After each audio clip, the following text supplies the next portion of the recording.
അപ്പോൾ ഇൻട്രൊഡക്ഷനൊക്കെ ആദ്യമേ തന്നെ കിട്ടിയല്ലോ അല്ലേ. ശ്രീകൃഷ്ണ ജയന്തി ആയതുകൊണ്ട് ഞാൻ ആമീനെ രാധയായിട്ട് ഒരുക്കാൻ പോവുകയാണ്. അതിനുള്ള തയ്യാറെടുപ്പുകളാണ് ഇത് കാണുന്നതല്ല. പെട്ടെന്ന് തന്നെ തീരുമാനിച്ചായതുകൊണ്ട് ഞാൻ ഒത്തിരി സാധനങ്ങളൊന്നും വാങ്ങിച്ചിട്ടില്ല. നമ്മുടെ കയ്യിലുള്ള സാധനങ്ങളൊക്കെ വെച്ചിട്ടാണ് ഒരുക്കുന്നത്. അവൾക്ക് ആഗ്രഹം പറഞ്ഞപ്പോൾ അങ്ങനെ പെട്ടെന്ന് തീരുമാനിച്ചതാണ്. എന്നെക്കുറിച്ച് പിന്നെ പ്രത്യേകിച്ച് പറയേണ്ട ആവശ്യമില്ലല്ലോ. അപ്പോൾ ഞാൻ ഈ മേക്കപ്പ് ഒക്കെ ചെയ്തു കൊടുക്കുന്ന കാര്യത്തിൽ ഒരു ജീനിയസ് ആയതുകൊണ്ട് എൻ്റെ സകലമാന കലാവിരുദ്ധം ആ കൊച്ചിൻ്റെ മുഖത്തെങ്കിൽ ലാസ്റ്റ് കാണാം. Okay, wait and see. ഇങ്ങനെയൊക്കെ വേഷം കെട്ടാനൊക്കെ അവൾക്ക് ഭയങ്കര ഇഷ്ടമായതുകൊണ്ട് നന്നായിട്ട് അവൾ സപ്പോർട്ട് ചെയ്തിരുന്ന് തന്നു കേട്ടോ. അതുകൊണ്ട് എൻ്റെ പണികളെല്ലാം വേഗം തന്നെ എളുപ്പത്തിൽ നടന്നു. അപ്പം മെയിൻ ടാസ്ക് ഇതൊന്നുമല്ല, നമ്മൾ ഒരുക്കുന്നതിന് കുഴപ്പമൊന്നുമില്ലായിരുന്നു. ഒരുക്കി കഴിഞ്ഞ് കുറച്ച് സമയം കൂടെ ഉണ്ടായിരുന്നു അമ്പലത്തിലോട്ട് പോകാനേ. അത്ര സമയം ഇവിടെ നടക്കിയിരുത്താനാണ് ഞാൻ പാടുപെട്ടത്.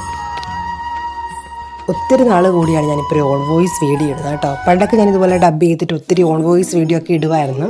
പിന്നെ ആ വീഡിയോ ഇടുന്ന ഫ്ലോ അങ്ങ് കുറഞ്ഞ് തിരക്കൊക്കെ ആയി പോയോണ്ടാണ് അങ്ങനെ കുറഞ്ഞു പോയത്. ഇനിയിപ്പം തുടർച്ചയായി ഇടാൻ ശ്രമിക്കാം. അപ്പോൾ എന്നെ ഇതുവരെ സപ്പോർട്ട് ചെയ്തവർക്കൊക്കെ ഒത്തിരി നന്ദി. ഇനി മുന്നോട്ടും ആ സപ്പോർട്ട് എനിക്ക് വേണം. എല്ലാവരും സബ്സ്ക്രൈബ് ചെയ്യാനും ഷെയർ ചെയ്യാനും ലൈക്ക് ചെയ്യാനൊക്കെ മറക്കല്ലേ. എല്ലാ പ്രാവശ്യവും ഇതുപോലെ നമ്മുടെ അമ്പലത്തിൽ നിന്ന് ഇങ്ങനെ ഒരുക്കുന്നതാണ് പിള്ളേരെ. പക്ഷെ നമ്മൾ ആമീനെ ആദ്യമായിട്ടാണ് ശ്രീകൃഷ്ണ ജയന്തിക്ക് ഒരുക്കുന്നത്. അപ്പോൾ അവൾ തന്നെയായിട്ട് ഇങ്ങോട്ട് പറഞ്ഞതാണ് നമുക്ക് ഒരുങ്ങണമെന്ന്. നമ്മൾ അമ്പലത്തിൽ ഒരുങ്ങി ചെന്ന് കഴിഞ്ഞപ്പോഴത്തേക്ക് അവിടെ ആമയുടെ 1-2 കൂട്ടുകാരൊക്കെ ഉണ്ടായിരുന്നേ. അതുകൊണ്ട് അവൾ വർത്താനൊക്കെ പറഞ്ഞ് ആ കൂട്ടത്തിൽ അങ്ങ് നടന്നു.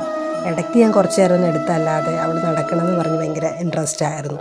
അതുകൊണ്ട് എനിക്ക് അത്രയും ടെൻഷൻ കുറഞ്ഞിട്ട്.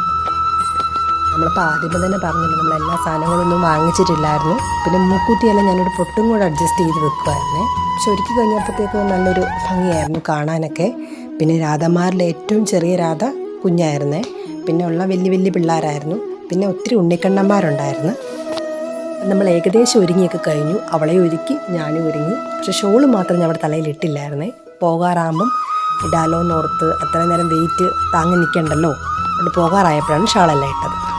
അപ്പം നമ്മുടെ അമ്പലത്തിൽ പാട്ടൊക്കെ കേൾക്കാൻ തുടങ്ങി. അപ്പം നമ്മൾ ഒരുങ്ങി റെഡി ആയിട്ടുണ്ട്. ഇതാണ് നമ്മുടെ ഫൈനൽ ലുക്ക് വരുന്നത്. നിങ്ങൾക്ക് ഇഷ്ടപ്പെട്ടെങ്കിൽ ഒന്ന് കമൻറ്റ് ചെയ്യണേ എങ്ങനെയുണ്ടെന്ന്.